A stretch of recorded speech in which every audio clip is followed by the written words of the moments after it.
Hello नमस्कार, welcome to Kargil news India में आस्था शर्मा। तो आइए आज की बड़ी खबरों पे नजर डालते हैं।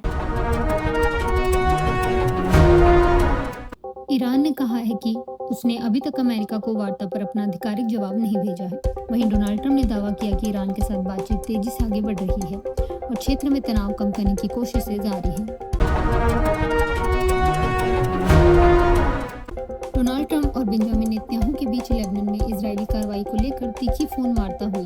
रिपोर्ट्स के मुताबिक ट्रंप ने नेतन्याहू की रणनीति पर नाराजगी जताते हुए क्षेत्रीय शांति प्रयासों पर चिंता व्यक्त की। तमिलनाडु बीजेपी के पूर्व अध्यक्ष के अन्नामलाई के बीजेपी छोड़कर नई पार्टी बनाने की तैयारी की खबरों ने राजनीतिक हलकों में हलचल बढ़ा दी है।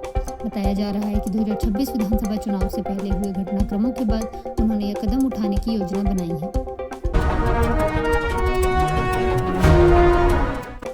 सुप्रीम कोर्ट ने ड्रग्स तस्करी मामले के एक आरोपी को जमानत देने से इनकार कर दिया है। अदालत ने कहा कि नशीले पदार्थों के कारोबार में शामिल लोगों के खिलाफ सख्त रवैया अपनाया जाना चाहिए।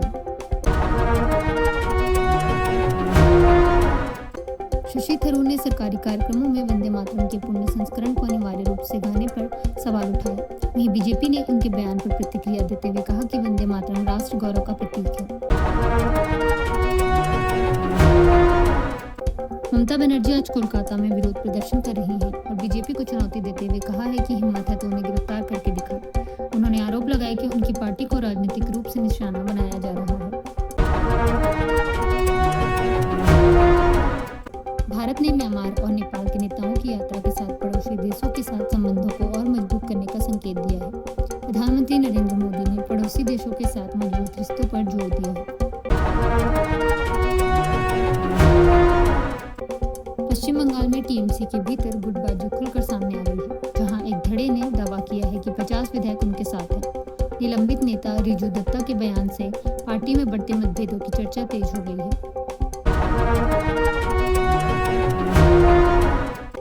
ममता बनर्जी ने आरोप लगाया कि तृणमूल कांग्रेस के विधायकों को धमकियां दी जा रही है और उन्हें पार्टी बैठकों में शामिल होने से रोका जा रहा है। यह बयान उस बैठक के बाद आया है जिसमें केवल 1/4 विधायक पहुंचे थे और बैठक रद्द करनी पड़ी थी। कॉकरोच पार्टी के संस्थापक अभिजीत दीप के 6 जून को भारत लौटकर शांतिपूर्ण विरोध प्रदर्शन शुरू करेंगे। उन्होंने नीट पेपर लीक मामले को लेकर शिक्षा मंत्री धर्मेंद्र प्रधान के इस्तीफे की मांग की है।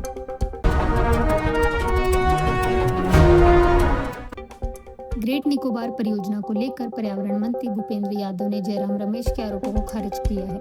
उन्होंने कहा कि परियोजना को वैज्ञानिक अध्ययन और बहुस्तरीय मूल्यांकन के बाद मंजूरी दी गई है।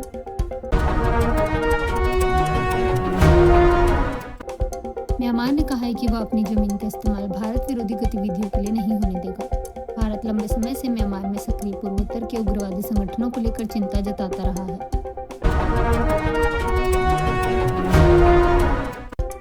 मणिपुर में 14 बंदी कुकी पुरुषों की रिहाई को लेकर एक बार फिर तनाव बढ़ गया है। विभिन्न पक्ष नागा संगठनों से बंदियों को रिहा करने की अपील कर रहे हैं। भारत और ऑस्ट्रेलिया ने समुद्री सुरक्षा और समुद्री गतिविधियों की निगरानी को मजबूत करने पर सहमति जताई है। दोनों देशों ने संयुक्त समुद्री सुरक्षा सहयोग रोड मैप को अंतिम रूप देने पर चर्चा की। इंडिया गठबंधन की 8 जून को दिल्ली में अहम बैठक होगी, जिसमें 15 विपक्षी दलों के शामिल होने की संभावना है। बैठक में टीएमसी, समाजवादी पार्टी, शिवसेना और वाम दल समेत कई दल हिस्सा लेंगे।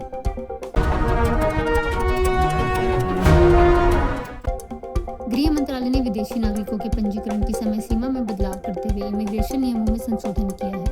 नए नियमों में विदेशी नागरिक माता पिता से जन्मे बच्चों को भी कुछ राहत देने का प्रावधान किया गया है।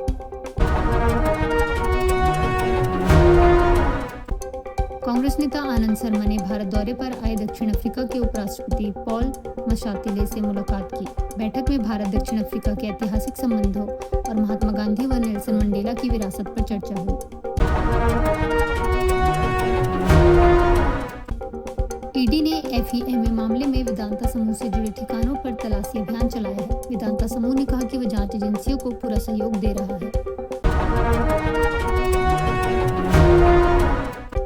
तेलंगाना राज्य स्थापना दिवस पर प्रधानमंत्री नरेंद्र मोदी ने राज्य की विकास यात्रा को हर संभव सहयोग देने की प्रतिबद्धता जताई। 2 2 जून 2014 को आंध्र प्रदेश से अलग होकर बना तेलंगाना भारत का 29वां राज्य बना था। सुप्रीम कोर्ट में 5 नए न्यायाधीशों ने शपथ ली, जिससे अदालत की कुल न्यायाधीश संख्या बढ़कर 37 हो गई है। इन नियुक्तियों का उद्देश्य क्षेत्रीय प्रतिनिधित्व और न्यायपालिका में लैंगिक विविधता को और मजबूत करना बताया जा रहा है।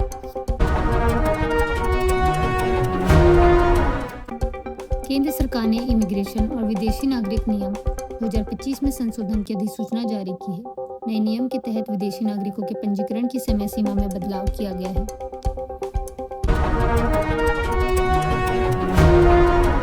ये थी आज की बड़ी खबरें। बने रहिए गार्गी न्यूज इंडिया के साथ। मैं आस्था शर्मा, धन्यवाद।